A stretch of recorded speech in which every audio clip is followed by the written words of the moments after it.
नमस्कार, मी चंद्रकांत सूर्यवंशी आणि आपण पाहताय ते जनमंतक मराठी। आता तुम्ही माझ्या पाठीमागे पाहत असाल तर हे तुम्हाला असं वाटत असेल की आपण कुठल्या तरी एखाद्या आपल्या घरामध्ये किंवा आपल्या गावामध्ये जागरण गोंधळ असतो आणि त्या कार्यक्रमामध्ये आपण इथं आलो असं आपल्याला भासत असेल। परंतु कॅमेरामॅनला विनंती करतो हे त्यांनी हे दाखवावं। हे पूर्ण ते घट वगैरे मांडणी केली आहे, पाठीमागं हे ते संबळ घेऊन वाजवत आहेत। आता हे सगळं जो सुरू आहे ना ते सुरू आहे ते रेणापूर तहसीलच्या समोर। आता इथं सुरू असण्याचं कारण असं आहे की त्यांचं असं म्हणणं आहे की जी वीज बिल असेल, त्यांचं पीक विमा असेल, अशा अनेक मागण्या घेऊन तालुक्याभरातले सगळे शेतकरी या ठिकाणी बसलेत आणि त्यांची एक अर्थहक आणि या गाण्याच्या माध्यमातून किंवा हे जागरण गोंधळ जसा शासनाचा हा सगळा गोंधळ सुरू आहे, पण याच गोंधळात आम्ही आमच्या मागण्या तुमच्यापर्यंत पोहोचवण्याचा प्रयत्न करतो। आपल्यासोबत दाने सर आहेत, आपण त्यांच्याकडनं नेमकं कशासाठी गोंधळ सुरू केला आहे विचारणा करणार। काय सांगाल?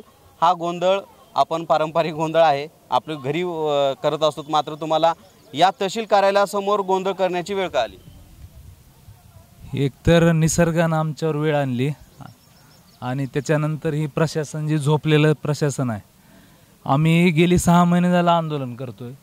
दुष्काळ जाहीर करा म्हणून 2 महिने आंदोलन केलं, पीक विमा द्या म्हणून 2 महिने आंदोलन केलं। यांचा पाठपुरावा केला। आपल्याला 31 ऑक्टोबरला रेणापूर तालुका गंभीर दुष्काळग्रस्त म्हणून जाहीर झाला। त्याच्या अगोदर 1/9/2023ला कलेक्टरनं सगळ्या सरसकट शेतकऱ्याला पीक विमा मिळावा म्हणून अधिसूचना काढली, पण त्याच्यातले दुष्काळ जाहीर करून आज जानेवारी संपत आला आहे, त्याच्यातली एक उपाययोजना नाही। त्यांना अजून 1 रुपया कुठल्या शेतकऱ्याला पीक विमा मिळाला नाही। आम्ही गंभीर दुष्काळग्रस्त जाहीर असताना सुद्धा तुम्ही आम्हाला 1 रुपयाचं दुष्काळ अनुदान अजून दिलं नाही। त्याच्यावरनं अजून बोकांडी असलेलं ही जे पीक विमा कंपनी आहे ती आमच्या उरावर तुम्ही आणून बसवली आहे। पुन्हा कर्जमाफीची आमची मागणी असताना तुम्ही सक्तीनं सगळ्या शेतकऱ्याकडून कर्ज वसुली करायला लागलात। म्हणजे गोरगरीब शेतकऱ्यांनी त्यांचे लेकरं शिकवायचे कसे, त्यांचे पुढचे पोराजोराचे लग्न करायचे कसे, अजून पुढच्या मिरगापर्यंत पाऊस पडूस जनावराला चाऱ्याचा प्रश्न आहे। ह्या हार्वेस्टरमुळं वाढ नाही, गुळीसुद्धा विकत घेऊन गेलेत। ह्या प्रशासनाचं अजून 1 रुपयाचं लक्ष नाही ना, चाऱ्याची सुद्धा काही सोयीसुविधा नाही। आणि आमच्या लेकराच्या फीस माफ व्हाव्या, कर्ज माफ व्हावे आणि वीज बिल माफी व्हावी, दुष्काळ अनुदान मिळावं आणि आमच्या हक्काचा 25% नाही आता तर 100% पीक विमा आम्हाला मिळावा। ह्या मागणीसाठी ही सगळे गोरगरीब शेतकरी त्यांच्या जनावरढोरासाठी लेकरा बाळासाठी आज इथं बसले।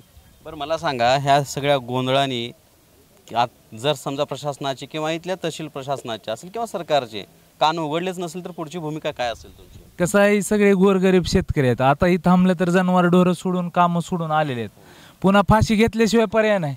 इथून पुढे जी काय होईल पुढच्या गोष्टीला त्याच्यासाठी ही प्रशासन जबाबदार असेल।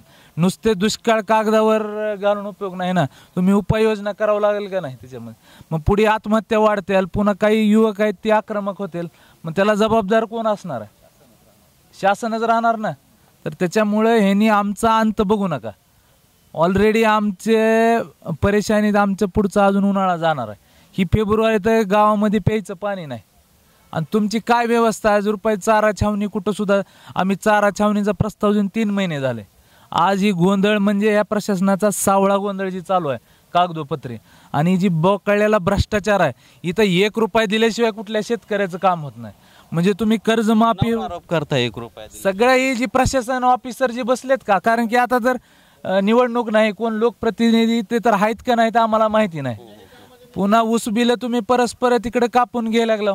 सक्तीची कर्ज वसुलीला स्थगिती असताना तुम्ही कर्ज वसुली कसं काय करता शेतकऱ्याची? मग ही बी प्रशासन बी जबाबदार आहेत, इथले लोकप्रतिनिधी बी जबाबदार आहेत तेवढेच.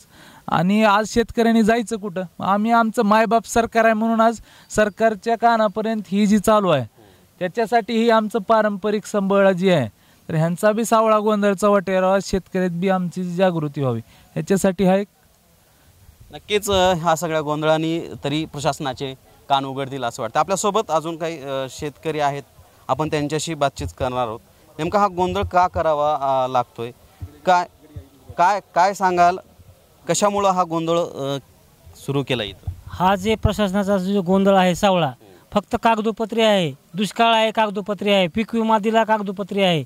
पण शेतकऱ्यापर्यंत आत्तापर्यंत कुठलाही पीक विमा नाही, दुष्काळाचे कुठले कामं नाहीत. शेतमजूर शेतकरी यांच्यावर जो आज जे काही उपासमारीची वेळ आली आहे, जनावर ढोरला चारा नाही, पाणी नाही, लेकरांची शिक्षणाची फीस माफ नाही, आणि आम्ही शेतकऱ्यांनी काय करावं? लेकरं शिकवावे का? आता लेकरं काही लग्नाला आले त्यांचं लग्नाचं बघावं का सरकारचं घेतलेलं पीक कर्ज फेडावं? बँकाचा गोंधळ आहे. जे ऊसबिलातून शेतकऱ्यांची पिकाची पीक कर्ज माफ आम्ही गोंधळ करून आलो. काय मागणी आहे? आमची मागणी आहे की आता ही जी जागरण गोंधळ आहे, आता जागरण गोंधळ नाही करणार आम्ही. ह्या तहसील समोर आम्ही जनावरांवर बसणार आहोत.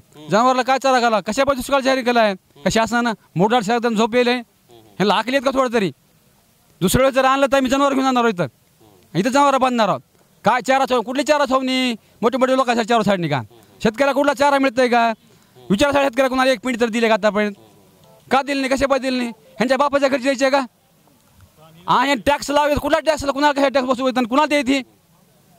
आम्हाला काय शेतकऱ्याला कशापासून येत नव्हतं? शेतकऱ्यासाठी दुष्काळाचा जाहीर केला आणि काय आम्हाला इथं काय देत? तुमच्या कुठल्या योजना आहेत सांगा की, कशापासून येत नव्हतं? ही जर नाही म्हटलं तर दुसऱ्या वेळेस आम्ही काय करणार आहोत? सगळे जनावर इथं आणून बांधणार आहोत, सगळ्यात तालुक्यातले. नक्कीच खूप हे वेदनादायी चित्र इथं आपल्याला दिसतंय. आमच्या ज्या एकूणच मागण्या आहेत, ज्या मागण्या मान्य नाही झाल्या तर आम्हाला एकच पर्याय आहे की ते आमचे जनावरं जी ढोरं असतात आपल्या गावामध्ये, त्यांना पाण्याचे किंवा चाऱ्याचं कुठलीच व्यवस्था होत नाही आहे, ते आम्ही तहसीलला आणून बांधणार आहोत. एकंदरीत आता तहसीलची भूमिका आपण जाणून घेण्याचा, इथल्या ज्या कोण जिम्मेदार अधिकारी आहेत, तहसीलदार आहेत, आपण त्यांचीही भूमिका या संदर्भात विचारणा करणार आहोत. माझे सहकारी शिंदेसह मी चंद्रकांत सूर्यवंशी, जनमंतक, रेणापूर.